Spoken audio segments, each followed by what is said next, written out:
Welcome back to another TBC Classic Dungeon Cleave leveling guide. My name is Kargoz, and today I'm going to be taking you through the Underbog. So here we are in the dark and misty chasm beneath Coilfang Reservoir, a really cool area of the Burning Crusade. And what we're going to want to do is go right, and this is going to lead us to the Underbog. So before we begin, I just want to quickly say that the aim of all these video guides is to help supplement our 60 to 70 Dungeon Cleave leveling guide, which is published over at RestedXP.com. This is something I've been hard at work on, a project that I love working on. It's what I'm going to be doing to 70. So we're going to enter the Underbog. If you are following this guide, at this point in time, you will have just completed a bunch of slave pens runs. You're 64, and or very close to it. It's really on you. And this is the final thing you're going to do in Coilfang Reservoir before you head out and go train and do all that. Now, you might be on the fence thinking to yourself, is Underbog really worth it to run? You know, it's a bit harder and a higher level instance than slave pens. That's why we're doing it after. And the deciding factor here that makes it a bit worth it in our minds is that you do have a quest to complete in here, the one you picked up from Watcher Jang, the Lost in Action quest. You need to find 2 more naturalists in here. You found the first 2 over in slave pens, and the second 2 are here. So it's a juicy 20k plus dungeon quest.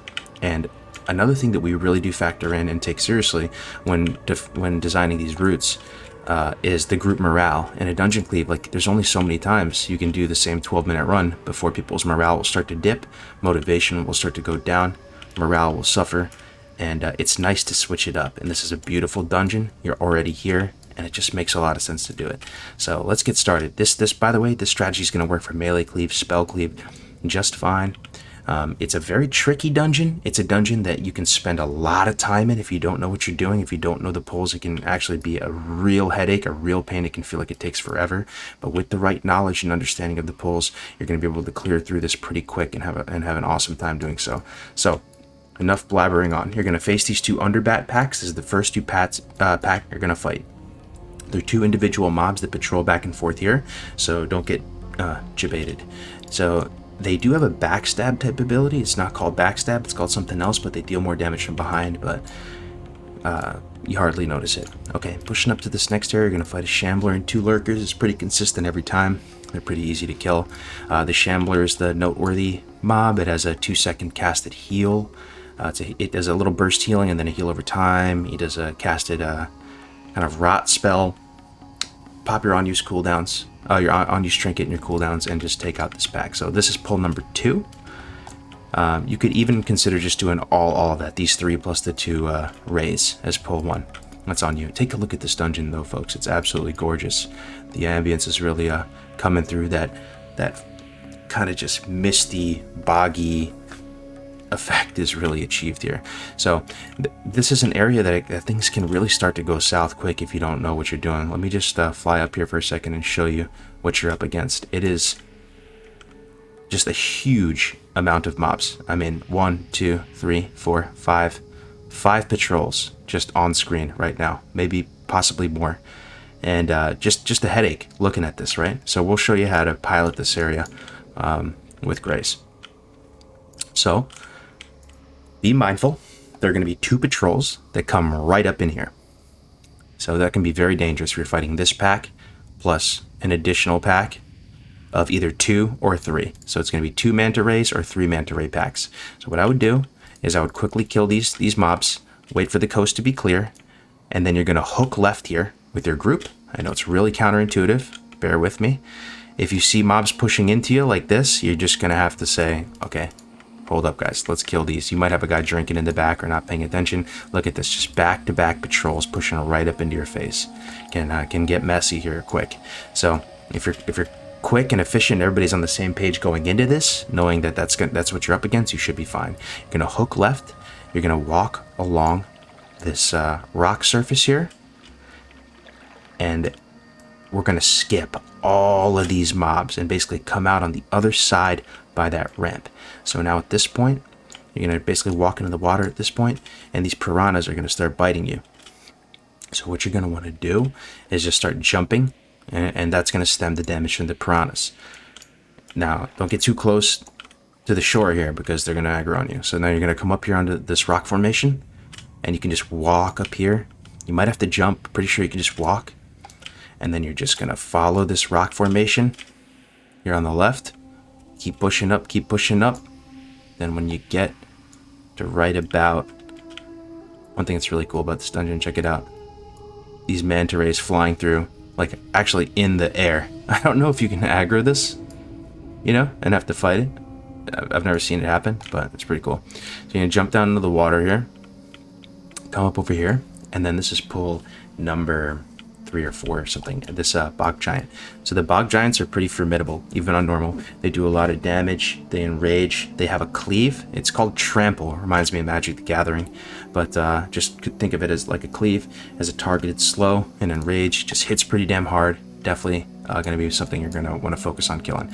So once you kill that bog, everybody in your group's going to jump up on this ramp. Make sure you got wipe protection up. It's a bit of a run, right? If you wipe one time in here, it's really slowing things down. You're going to wrap up around this area, and now you're looking at the first boss, Hungerfen. Hungerfen's not bad. He looks scary. He's not bad. These bog giants are scarier than him. You have to fight both of these at the same time. In heroic, sometimes you have to kite one around while you deal with one and focus all your cooldowns into one, because they hit really hard on heroic. But on normal, it should be fine. You should be able to kill them both. I'd probably just pop your on-use trinket and cooldowns for these guys, even more so than Hungerfen. It doesn't matter much though. Go ahead and just fight Umberfen. He has a root ability. Will root somebody in place. It's dispellable. It's pretty easy, boss. So now you're gonna go across this bridge and wait. Don't get greedy. Wait for the Underbat pack to come. Just go ahead and pull him. Take him out. This bog giant you don't have to pull. This one you do. You're gonna hug left here. Pull this bog giant. Take him out. And we're making our way up to that hole in the wall. What do you guys think, though? Like the look and feel of Underbog? Really, really spectacular dungeon, at least aesthetically. So then you're gonna kill this bog giant. There's gonna be one more bog giant you have to kill. I don't think you have to kill him.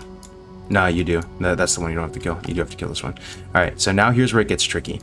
Like really tricky. Like really tricky. Like this spot, I'm going to put it on the top 5 spots in dungeons, in all TBC dungeons where groups wipe.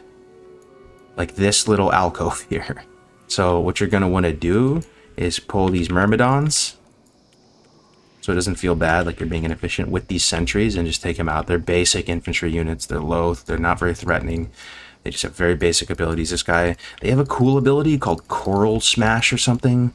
Sounds really flavorful because they're Naga and stuff, but it's not really anything to be concerned with. So you're going to pull these together as a 4-pack. Now, I'm telling you guys, this is absolute headache. People forget there's this Naga patrol in here. It patrols the length of this hallway all the way down here. As you can see, it's tight. That's a tight area to work within.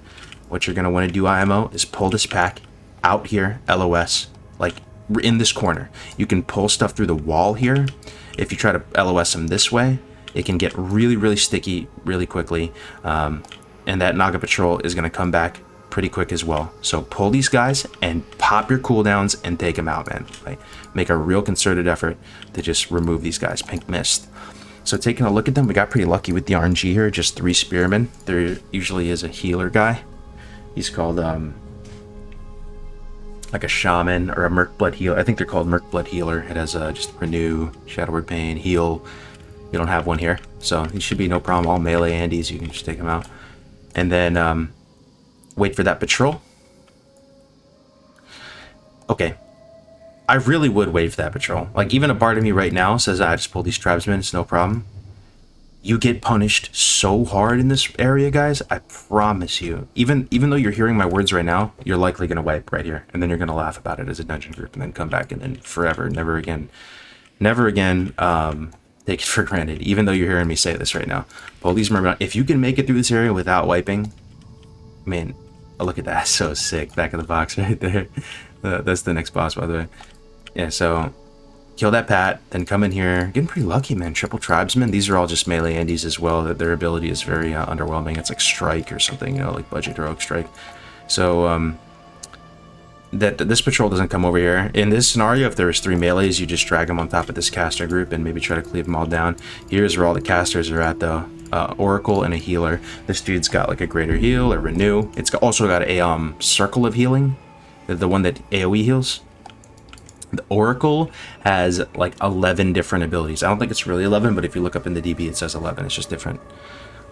In reality, he probably has like 6 abilities: Frostbolt, Firebolt, Nova, Elemental Armor. I would kill the healer first, and then the Oracle. He's a mage, pretty much. Then you do with this. Awesome dungeon, but pretty long, right? You might be thinking to yourself, that's why you don't kill all those mobs in the beginning, because it takes forever. So you come up here. There are a few patrols here, I believe. Okay, just the one. But I'd take all these out together as a group. And now you have a choice. You can either clear all this out, or you can skip as a group. And I've been the weakest link before where I wasn't able to make the skip. It can be a little wonky, I'm telling you. I don't know. Like, sometimes you get it no problem. Sometimes it's tough. What you do is you can run up, jump up on these little notches on this trident, right? Get to the top of this trident, right? And then what you do is you jump over this ledge into the water. Now, that's going to skip all these mobs, and then you can come up this pipe here and then fight this guy. The only issue is if half your group makes it and 2 people can't, then you're screwed, because then you might not be able to summon them, and there's just a colossal waste of time. I've been in that exact situation before. I really think in my heart of hearts it's better to just clear this stuff. I really do. You get an XP and you just keep your group on the same page. It's kind of just annoying. You're trying to chill and vibe out and just do dungeons, and that might tilt people. It's high tilt probability trying to go for that skip, but it's on you guys. So just clear these guys all out in a smart way. I think we've covered all these mobs, so you know, just use best practices. Then you're gonna push up to Gazan. So let me pull up his abilities again. On heroic, he is a absolute pain in the butt. On normal, I think he should just go down fine. But he has acid breath, acid spit. He enrages. He does just huge damage. He has a tail swipe as well. So if you're behind him, he's going to basically knock you off this platform into the water. So it not only deals damage of a tail swipe, but it knocks you out. He also has thrash, so that's a chance to do 2 additional attacks. This boss is big monk ass, man. And on normal it should be fine, but on heroic, oftentimes there's like 1 guy left alive or 2 guys left alive. Everybody's dead, and it's a really close call. Really, really spooky boss. The acid spray inflicts 200 nature damage and additional 20 damage every 3 seconds to enemies in a cone in front of the caster. I feel like it does more than that. 200 sounds like nothing. I feel like the damage should be way higher than the tooltip on the DB, but just know that's what he does with the acid breath. So okay, you're gonna kill this dude, and then what you're gonna want to do is drop down here. So you jump in the water and you come down here. I think a lot of us have memories of doing this for the first time when we were kids, coming through this little hole in the wall. You can imagine dying at this point in the dungeon, man. Big walk back. Don't do it to yourself. Play safe. Get it done one time. Get the quest done. Move on with your life. And you can say, hey, we did Underbog. Okay, so here's the other Earthbinder for the quest. There's one here. And then there's one more who's basically attached to the other fight. The other boss. The next boss we're going to fight. Okay, this area is really scary as well. So these Fenrays, each one of them has AoE fear. And I'm pretty sure it's like a death coil. It's not really a fear. It's actually a horror effect. So you can't dispel it. Tremor might work. No, I don't think Tremor will work, though, because Tremor's just fear, right? But the AoE fear. Be very cautious of these and be mindful of that first pack. There's another patrol here of those wasps. Those are also extremely dangerous. If you get feared from one pack and aggro another one, you're probably going to wipe. They don't look very scary because they just like little netherray beasts, or the bees look very weak. It's just a freaking bee. How hard could it be? I mean, if you played TBC before, leave a comment down below and convince the non-believers. These bees slap. They absolutely slap. They just deal a ton of damage. The little ones enrage, and you want to kill the little ones first, and then the big one. But you can get absolutely owned if you're not paying attention here. So then you come in here, I'd pull a lot of this stuff back because they can fear, right? I'd pull that netherite pack all the way back here. Don't wipe at this stage in the dungeon. You're so close. Another patrol here, a couple more light cools, a couple more wasps. Nice old chesty on the left. So now you know all these packs. Just be really careful. Every single manta ray can fear you. Pull way back. And then the next boss should be here on the right. So the next boss is kind of a 2-for-1. It's this Swamp Lord Musalek. He has this druid mind controlled. So he's kind of like a hunter with a pet, you know, even though this is a druid. So he aim shots for big damage. The druid can like just charge you and annoy you and do a bunch of weird druid type abilities. Let me let's pull up his abilities again. Swamp Lord. Yeah, aim shot, hunter's mark. He has a knockaway. Oh, the multi-shot. Yeah, the multi-shot does big damage as well. So the aim shot does something like 3k, which can be quite a bit. Multi-shot strikes up to 3 targets for normal damage plus 200. So his normal damage is probably pretty high. Plus the bonus damage isn't too bad, but it should function like a regular multi-shot from a hunter. So if you fan out a bit, so people aren't able to get multi-shot, right? Because there's kind of a conal aspect to multi-shot. That should mitigate some damage as well. He also throws a freezing trap to CC somebody. That should be CCable or dispellable. Okay, so you kill this guy, and then pretty much the druid becomes unmind controlled, and you talk to him right at the very end. Then you're gonna come up this way and kill this Oh yeah, so these Underbog lords, this is a different name than the other Underbogs. These guys are just the daddy Underlords, Underbog. Or Underbogs, yeah. They're scary. I would pop cooldowns if you have them. Kill them. There's another one you have to kill too around the corner here. Yeah, these guys are no joke. And they're, believe it or not, almost at the last boss, the home stretch. You'll be able to tell because you see all these dead fen rays on the ground. Pretty cool area.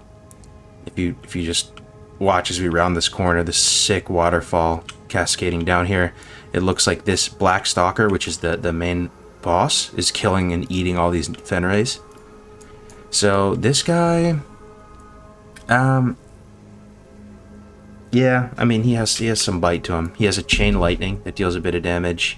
The main mechanic on him that can wipe you is he puts like, you know, in Kara when you fight the arcane golems up top right before curator and stuff, they put an arcane debuff on you and you start exploding for arcane damage and you have to run away from the group. That's the same thing that happens here, except it's nature damage. So you're gonna get this spark on you that's gonna deal, it's a lot of damage. I think it's 4,500 over total, so might be dispellable. Check, just try to heal through it, but as long as you acknowledge when you get it and you run off by yourself, should be no problem. Even if you do die, your group will clean it up and kill him. He has chain lightning. Oh, he also has this levitate where he knocks somebody up in the air and they drop combat allegedly. Oh, beautiful. Back to the box. And sometimes the group will wipe, but you'll be out of combat because you're levitated and you can res everyone up. Just something you might want to keep in mind. Maybe it'll save a group. But that's it. That's it, guys. You should be done with the Underbog now. Now you might think, oh my god, it's going to take 1,000 years to get out of here, to get out of this dungeon, right? There actually is a shortcut to get out, and I think it's right here. This should drop you down to the start of the dungeon. Look, right? Look at that. That is just crazy. The entrance, the final boss room. Who would have thought? Feels like we traveled so far.